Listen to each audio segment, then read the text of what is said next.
بسم اللہ الرحمن الرحیم۔ السلام علیکم عزیز طلبہ، آپ جانتے ہیں کہ ہم نے اپنے تیسرے لیکچر میں نظریہ پاکستان اور قائد اعظم کے متعلق پڑھا تھا، جو کہ کویشچن نمبر 2 ایکسرسائز کے اندر، اور چونکہ ہم پیج ٹو پیج پڑھ رہے ہیں تو اس سے اگلا کویشچن جو ہے وہ نظریہ پاکستان اور اجزائے ترکیبی، اور نظریہ جو ہے وہ ہم پہلے بھی پڑھ چکے ہیں کہ درپیش آنے والے معاملات میں آپ کی رائے کیسی ہے، یا درپیش آنے والے معاملات پر آپ کی نظر کیسی ہے، آپ اس کو کس طرح سے دیکھتے ہیں،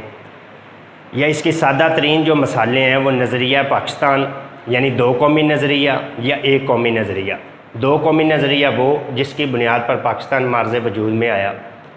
اور اجزائے ترکیبی مثال کے طور پر اگر ہم گھر کے اندر چائے بناتے ہیں تو اس کے لیے ہمیں دودھ، پتی اور چینی کی ضرورت ہوتی ہے، تو یہ چائے کے اجزاء ہیں۔ اسی طرح پاکستان کو بنانے کے لیے جو اجزاء تھے وہ یہ ہیں: عقائد و عبادات، جمہوری اقتدار کا فروغ، معاشرتی انصاف اور مساوات، شہریوں کے حقوق، اخوت اور بھائی چارہ، یعنی یہ وہ عناصر ہیں جو پاکستان کو بنانے کے لیے ضروری تھے۔ یہ تو ہو گیا ہمارا نظریہ پاکستان اور اجزائے ترکیبی۔ اب پڑھتے ہیں جی، بر صغیر کے مسلمانوں نے ایک علیحدہ ریاست اس لیے حاصل کی کہ اللہ تعالیٰ کے حتمی اور قطعی اقتدار اعلیٰ کے تصور کو عملی جامہ پہنایا جا سکے، اس ذات عظیم کی برتر اور مطلق قوت کو نافذ کیا جائے، اور ایک ایسا نظام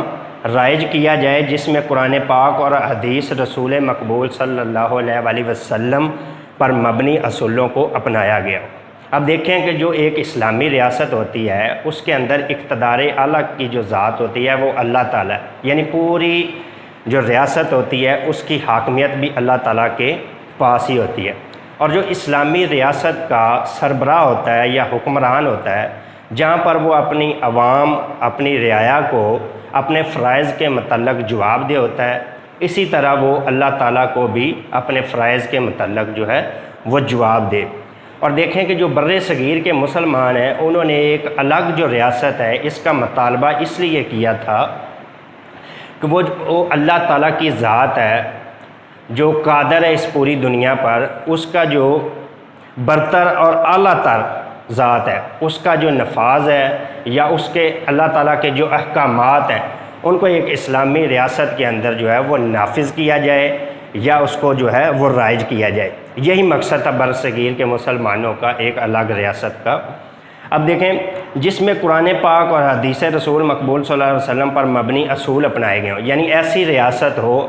ایسا خطہ ہو جہاں پر اللہ تعالیٰ کے احکامات، قرآن پاک کی تعلیمات اور حضور پاک صلی اللہ علیہ وسلم کی جو احادیث ہیں اس پر مشتمل جو اصول ہیں وہ اپنائے جائیں۔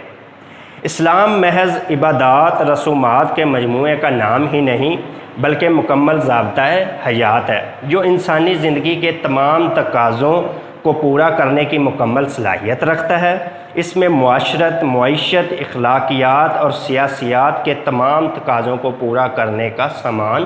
موجود ہے۔ اسلامی نظام جدید تقاضوں سے ہم آہنگ ہے اور ہر دور کے لیے مکمل طور پر قابل عمل ہے۔ اب یہ نہیں ہے کہ اسلام یہ جو ہے ہم نے اپنی عبادات، رسومات ان کو پورا کر لیا تو دین اسلام مکمل ہو گیا، بلکہ اس کے اندر زندگی کے اندر جس شعبے سے بھی انسان وابستہ رہتا ہے، چاہے وہ معاشرت ہے، معیشت ہے، اخلاقیات ہے، سیاسیات ہیں، تو یہ وہ شعبے ہیں جس کے اندر دین اسلام جو ہے ہر فرد کی جو ہے بھرپور طریقے سے رہنمائی کرتا ہے اور انسان جو ہے وہ اس سے استفادہ حاصل کر سکتا ہے۔ اب اسلامی نظام جدید تقاضوں سے ہم آج دیکھ لیں پوری دنیا جو ہے وہ ترقی کر رہی ہے، اور ہر ملک جو ہے وہ دوسرے ملک سے جو ہے وہ ترقی کی راہ میں آگے بڑھنا چاہتا ہے۔ تو یہی ہے کہ جو اسلامی نظام ہے وہ جدید دور کے تقاضوں کو وہ پورا کرتا ہے، یعنی جس طرح سے اسلامی ریاست جو حضور پاک صلی اللہ علیہ وسلم نے مدینہ کے اندر قائم کی تھی اس کے سنہری جو اصول ہیں اس کو اپنا لیا جائے، یا اس کے بعد جو آنے والے خلفائے راشدین ہیں ان کے دور حکومت کے جو احکامات ہیں یا وہ ان کو فالو کر لیا جائے یا ان کو اپنا لیا جائے، تو یہ جدید تقاضے ہیں، ہر دور کے لیے قابل عمل ہیں۔ اس کے بعد آ جاتا ہے جی عقائد اور عبادات۔ عقائد وہ چیز ہے یا کسی شے پر ہمارا پختہ یقین ہونا، جیسے ہمارے ارکان اسلام ہے، الہامی کتابوں پر ایمان لانا، فرشتوں پر ایمان لانا، عقیدہ توحید پر ایمان لانا، اور اس کے بعد یہ جو ہے اگر اس میں سے کسی بھی ارکان کا کوئی بھی شخص جو ہے وہ انکار کرتا ہے تو وہ دائرہ اسلام سے خارج ہے۔ اور پھر عبادات ہیں، یعنی نماز، روزہ، حج، زکوٰۃ،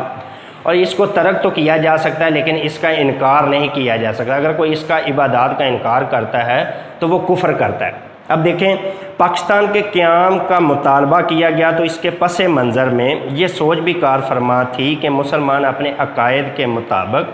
زندگی گزار سکیں اور عبادات کی ادائیگی میں کوئی رکاوٹ محسوس نہ کریں۔ عقائد میں توحید، رسالہ، یوم آخرت، فرشتوں اور الہامی کتابوں پر ایمان لازم ہے۔ عبادات میں نماز، روزہ، زکوٰۃ اور حج شامل ہے۔ اب دیکھیں کہ ہندوستان کے اندر یا دوسرے جتنے بھی ممالک ہیں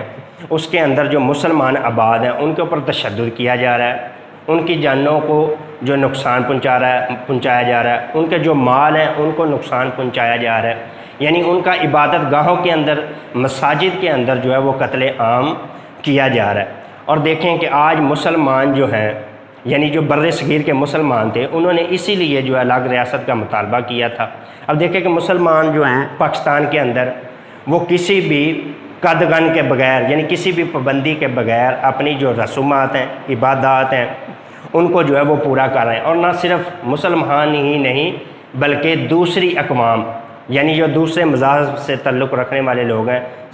عیسائی ہیں، سکھ ہیں، یہودی ہیں، جو بھی ہیں، وہ اپنے جو مذہب کے مطابق ان کو پاکستان کے اندر مکمل جو ہے وہ مذہبی آزادی ہے کہ وہ اپنی رسومات، اپنی عبادات جو ہیں وہ پوری کر سکتے ہیں۔ اب دیکھیں کہ یہی وجہ تھی دو قومی نظریے کی بنیاد بنا کہ ہندو اور مسلمان جو ہے وہ ایک جگہ پر نہیں رہ سکتے۔ اب جب پاکستان موجود میں آ گیا تو تمام مذاہب کے، اور قائد اعظم نے بھی یہ کہہ دیا تھا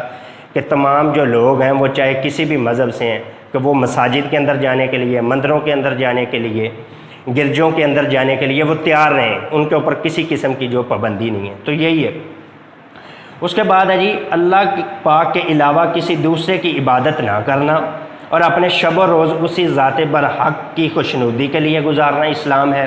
اس عظیم ترین ہستی کے لیے اپنی جان اور مال کو قربان کرنے کے لیے ہر دم تیار رہنا جہاد ہے۔ اب دیکھیں صبح ہو یا رات ہو، ہمارا جو بھی کام ہے، ہمارا جو بھی عمل ہے، اس کے اندر اللہ تعالیٰ کی رضا شامل ہونی چاہیے، اللہ تعالیٰ کی جو خوشنودی جو ہے وہ شامل ہونی چاہیے۔ یا زندگی کے کسی بھی شعبہ سے آپ منسلک ہیں، وابستہ ہیں، چاہے وہ معاشرت ہے،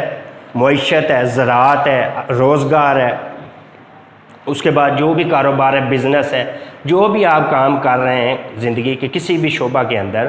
تو آپ کو جو کام ہے وہ اللہ کی رضا کے لیے ہونا چاہیے، اللہ کی خوشنودی کے لیے ہونا چاہیے، اللہ کی مرضی کے مطابق ہونا چاہیے، اور یہی دین اسلام ہے۔ اب دیکھیں جہاد بالنفس اور جہاد بالمال دونوں کی تلقین کی گئی ہے۔ اب جہاد بالنفس سے مراد یہ ہے کہ کوئی بھی شخص جو ہے وہ اپنی خواہشات کو کم کرے اور اپنی خواہشات کو اللہ تعالیٰ کی مرضی کے تابع کرے، کہ جس طرح اللہ تعالیٰ چاہتے ہیں اسی کے مطابق انسان کی خواہشات، اور جتنی محدود کرے گا اتنا ہی وہ فائدہ مند رہے گا۔ اور جہاد بالمال یعنی وہ شخص جو مال و دولت والا ہے، روپے پیسے والا ہے، اس کے پاس روپیہ ہے۔ اللہ تعالیٰ نے بھی کہا ہے، قرآن مجید کی آیت ہے جس کا ترجمہ ہے کہ جو کچھ ہم نے دیا اس میں سے خرچ کرتے ہیں، یعنی جو مال و دولت والا شخص ہے اس کو چاہیے اگر وہ جہاد نہیں کر سکتا تو وہ جو اپنا مال ہے، دولت ہے، روپیہ پیسہ ہے، وہ جو ہے مجاہدین کو دے، یا جنگ کے میدان کے اندر جو مجاہدین ہیں ان کے اوپر لگائے، یا جو شہید ہیں ان کو دے، یا ان کے جو بچے ہیں، ان کی بیویاں جو ہیں شہیدوں کی، ان کے اوپر روپیہ پیسہ خرچ کرے گا تو یہ بھی جہاد کے زمرے میں آئے گا۔ اس کے بعد ہے جی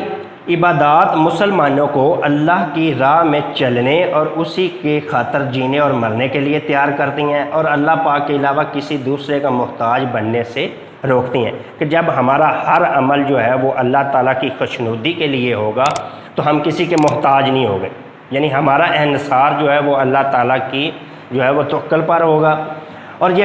کردار تعمیر کرنے میں معاون ثابت ہوتی ہیں اور ایک مثالی اسلامی ریاست اور معاشرے کی تشکیل کی راہ ہموار کرتی ہیں، کہ یعنی اگر اس طرح کے کردار ہوں گے تو یہ ہمارے لیے ایک مثالی اسلامی ریاست بھی ہوگی اور معاشرت جو ہے وہ بھی پروان چڑھے گی، یعنی معاشرت جو ہے وہ ترقی کرے گی۔ یہ تھا آج کا ہمارا جو سبق جو ہے